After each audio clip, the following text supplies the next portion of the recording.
humildad en la relación con sí mismos y como compasión en la relación con las criaturas.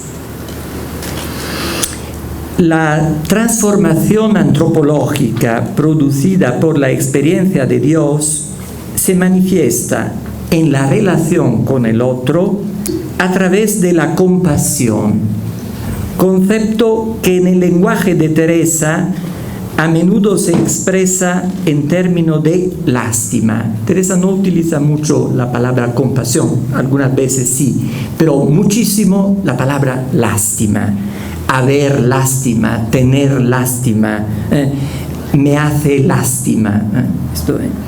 Teresa se aflige por los sufrimientos, las dificultades, los trabajos, los pecados del otro, ante los cuales no puede quedarse indiferente ni ociosa. La pena por el otro es como un aguijón que la empuja a socorrer al prójimo, ya sea con la oración, con la palabra o con la cercanía afectuosa y comprometida. La capacidad de sentir compasión ante la necesidad del otro y la disponibilidad para perdonar son para Teresa los indicios seguros de la autenticidad del camino espiritual. Quien practica seriamente la oración podrá tener muchos defectos e imperfecciones, pero es imposible que no sea capaz de perdonar, que no sienta compasión por el prójimo, lo dice Teresa en el Camino, capítulo 36. Si no fuera así, debería dudar seriamente de haber encontrado realmente a Dios. La persona contemplativa se reconoce por su particular afabilidad. Todos conocemos este capítulo 41 del Camino, donde Teresa dice: procurad, hermanas, todo lo que pudiereis, sin ofensa de Dios, ser afables y entender de manera con todas las personas que os trataren, que amen vuestra conversación y deseen vuestra manera de vivir y tratar, y no se atemoricen y amedrenten de la virtud. A religiosas importa mucho esto, mientras más santas, más conversables con sus hermanas.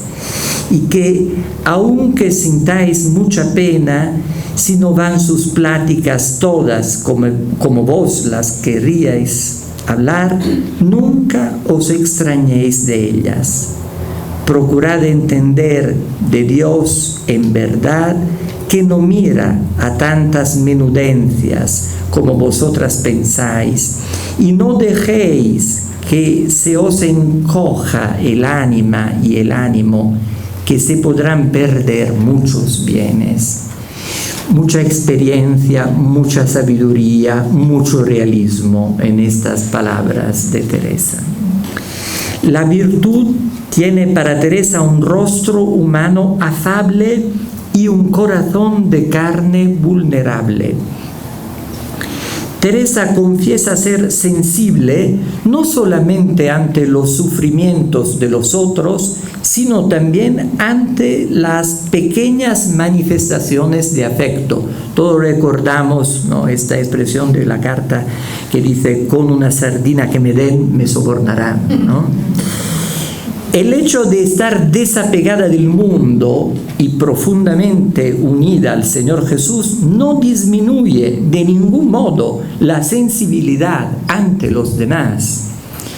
Una vez más sirve el principio de la encarnación.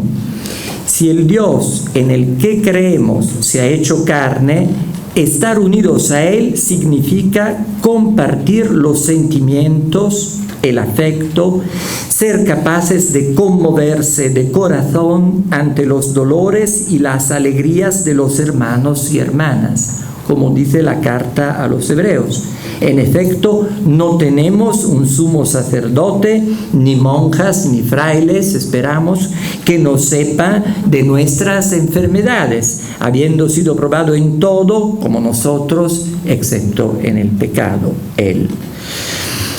Teresa es, en cambio, severísima con las personas que viven la vida espiritual cerradas y replegadas sobre sí mismas. Almas encapotadas las llama, muy atentas en saber en qué grado de oración se encuentran y preocupadas para que nada las aparte de su recogimiento.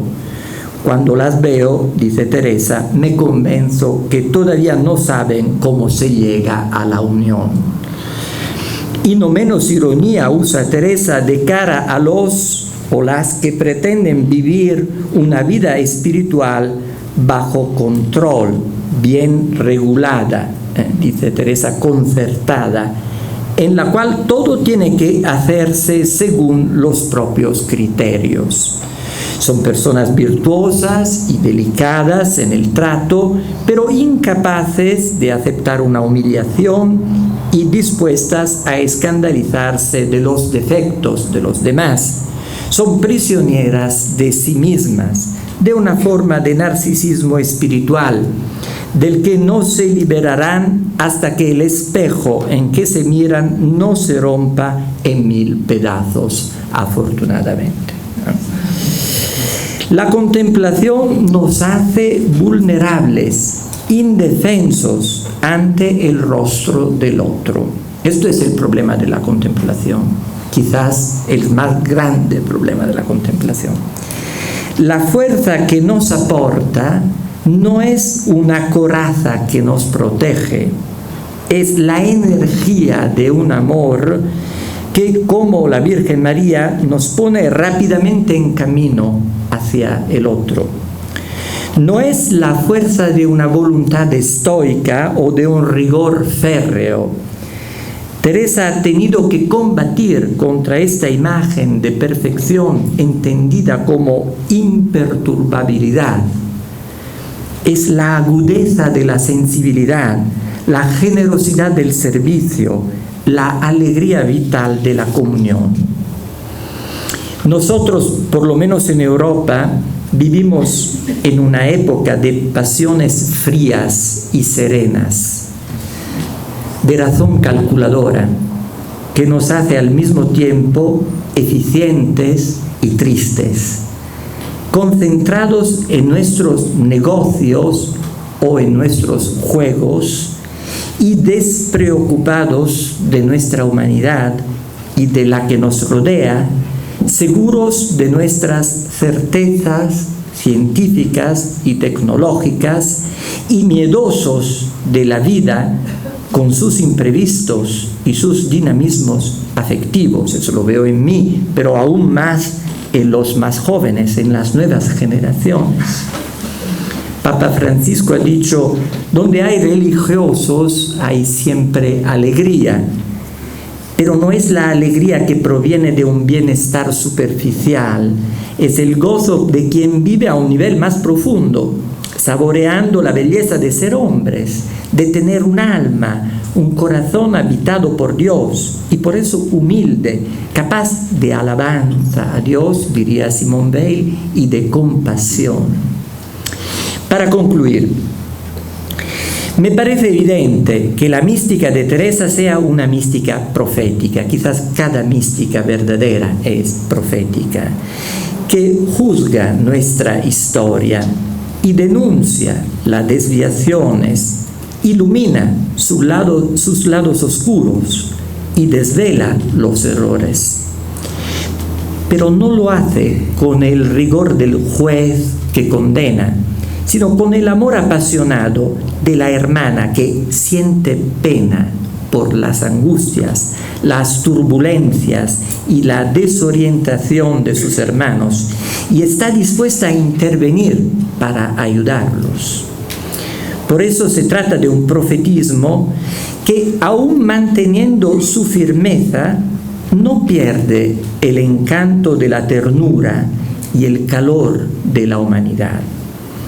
Este tipo de profetismo no es el resultado, como decía, de un análisis sociológico, no es la conclusión de un discurso moral, ni la sentencia de un proceso judicial. Es la expresión de un pathos, de una pasión, de una experiencia de amistad en la que Dios ha querido compartir con una criatura su pathos, su pasión por el mundo. Muchas gracias.